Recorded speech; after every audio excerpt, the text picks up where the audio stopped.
제가 유기견 임시보호 관련해서 유튜브 영상을 올렸는데 거기에 달린 댓글들 중에서 임시보호 관련해서 질문들이 많이 달렸어요. 그래서 오늘은 유기견 임시보호에 관련한 Q&A를 해보도록 하겠습니다. 첫 번째 질문은요. 임시보호를 하면서 드는 비용을 대략적으로 알려주실 수 있나요? 라고 누군가 댓글을 달아주셨는데요. 임시보호를 하면서 드는 비용은 접종의 유무에 따라 달라질 수가 있어요.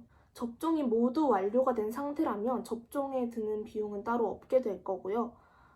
접종이 되지 않았을 때도 유기견 센터에서 지원을 해주는 경우나 또 후원으로 접종 관련 비용을 받는 경우도 있습니다. 그리고 두 번째 질문.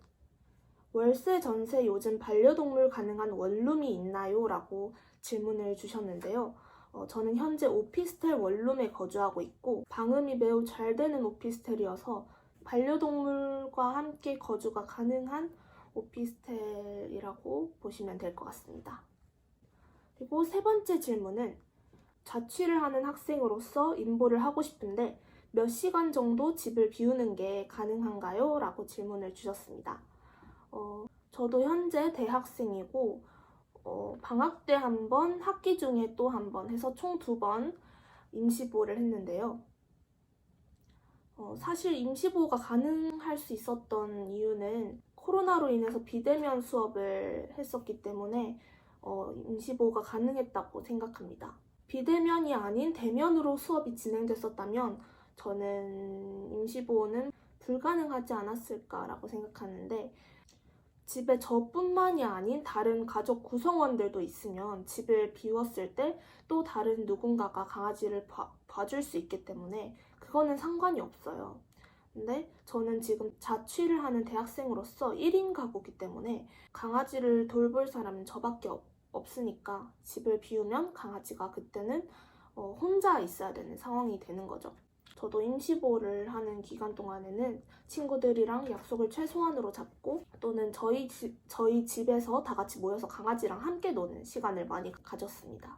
그리고 제가 집을 비운 건 일주일에 2번 3시간씩 하는 아르바이트 그 정도밖에 없었어요. 그래서 총 일주일에 6시간 정도 집을 비웠습니다. 그리고 네 번째 질문. 임시보호할 때 강아지를 어디에서 데려오는 건가요?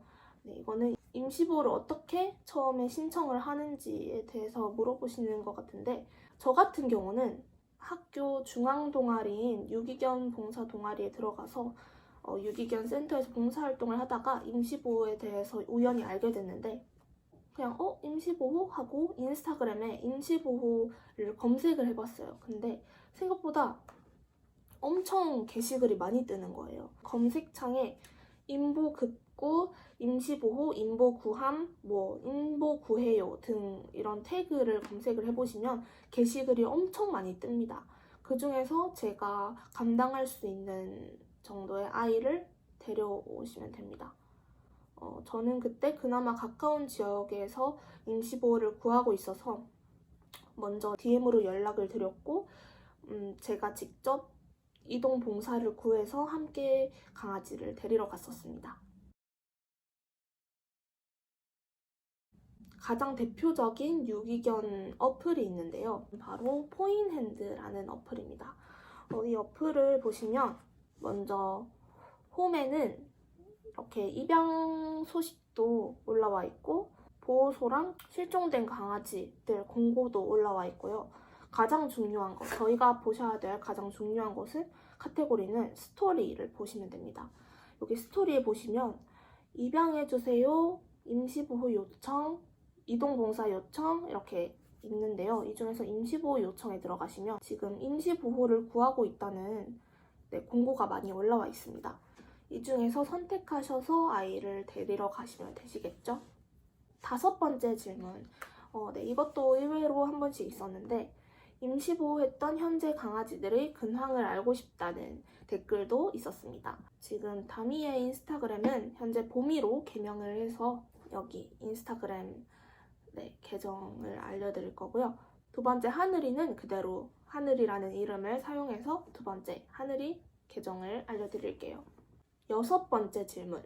데려오게 되는 과정 궁금해요. 이것도 아까랑 비슷했던 질문이긴 한데요. 아까 말했듯이 저는 인스타그램으로 먼저 DM을 드리고 그분께서 저한테 입양 신청서를 보내주셨는데 대략 이름이랑 나이, 거주 지역, 또 거주 형태, 그리고 가족분들의 동의를 받았는지, 경제적인 부분, 또는 반려동물 경험이나 임시보호 경험이 있는지를 작성하는 칸이 있어요. 거기다가 작성해서 보내드리면 거기서 심사를 거치고 저한테 합격이라고 해야 되나? 아무튼 심사를 통과했는지 알려주실 겁니다.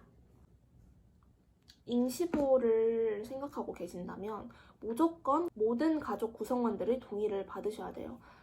가장 최악의 경우로는 임시보호를 생각하고 무작정 데려갔다가 가족분 중 한 명이라도 반대를 하셔서 임시보호를 취소하고 아이를 다시 보호소로 돌려보내게 되는 상황이 온다면 강아지는 한 번 버려진 경험이 있는데 다시 또 버려지는 그런 상황이 될 수가 있습니다.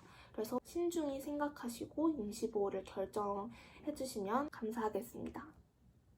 7번째 질문. 임시보호 절차가 까다롭다고 들었는데 혼자 자취하시면서 이 부분은 어떻게 하실 수 있었는지 알고 싶어요 라고 댓글을 달아주셨습니다.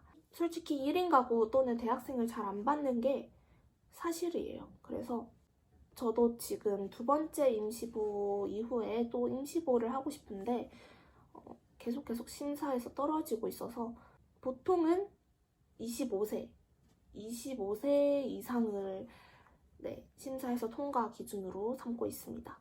그리고 8번째 질문입니다.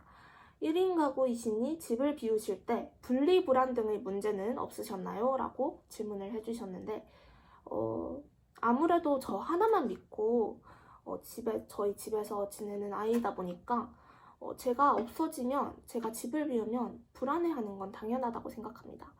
처음부터 혼자 잘 있는 그런 성숙한 강아지는 잘 없습니다.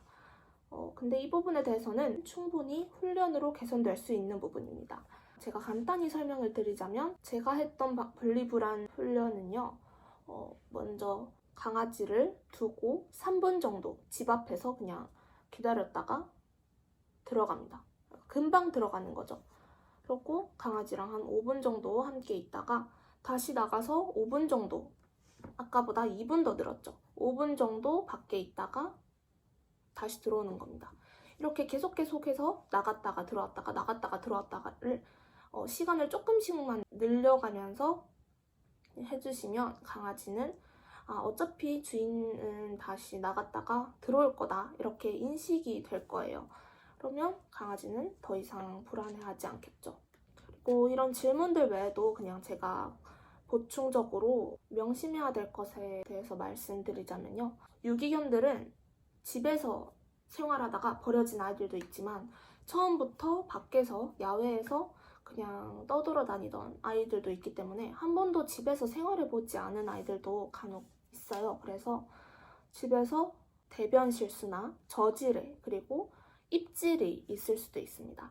근데 이런 부분에 대해서는 임시보호를 할 생각이시라면 이해를 할 마음가짐을 가지고 임시보호를 결정하셔야 됩니다. 아이를 데려왔다가 아이가 대변 실수를 너무 많이 한다, 난 못 키우겠다 이렇게 하시면 아이를 또 한 번 버리게 되는 상황이 찾아오게 됩니다. 그래서 그런 부분 충분히 너그럽게 그냥 봐주시고 아이를 훈련을 시키셔서 데리고 있을 자신이 있으시다면 임시보호를 결정해 주시기 바랍니다. 그리고 제가 임시보호를 하고 입양을 보낸 방법에 대해서 설명을 드리자면 아까 말씀드렸던 포인핸드라는 앱에 제가 강아지들의 예쁜 모습을 촬영하고 또 강아지들의 성격 그리고 접종 유무, 중성화 유무를 작성해서 거기다가 지속적으로 저는 하루에 2번씩 정도 게시글을 올렸습니다. 또는 인스타그램에 임시보호 계정을 따로 만들었어요. 거기에 예쁜 모습과 동영상을 담아서 올리고 거기다가 해시태그 입양해주세요, 멍스타그램, 댕스타그램, 또 유기견 임시보호 등의 해시태그를 달아서 하루에 2번씩 게시했습니다.